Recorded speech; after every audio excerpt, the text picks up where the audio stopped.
చదువుకోవాలి. మీరు నువ్వు పని చేస్తూ చదువుకుంటావా? పోనీ ఎందుకు రాదురా? మాకు వచ్చి మేమంతా వచ్చి చదువుకున్నావా? ఇష్టపడి చదువుకున్నాం. నీకు కష్టపడుతున్నావు. నువ్వు చదువు రాదని ముందే చెప్పేస్తున్నావు. నువ్వు చదువు రాదంటే రాదు, వస్తుందంటే వస్తుంది. రాదని మనసులో పడకూడదు.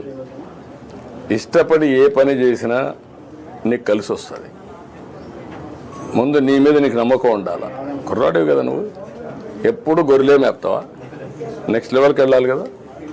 ఇప్పుడు ఆయన ఉన్నాడు, మీ కులమే, వాళ్ళ నాన్న మంచి పారిశ్రామికవేత్త, ఈయన వచ్చాడు, ఈరోజు బ్రహ్మాండంగా మంత్రిగా పనిచేస్తున్నాడు. మరి నీ మాదిరిగా గొర్రెలే మేపుకుంటా అనుకుంటా ఆయన ఏమో ఉండేవాడు.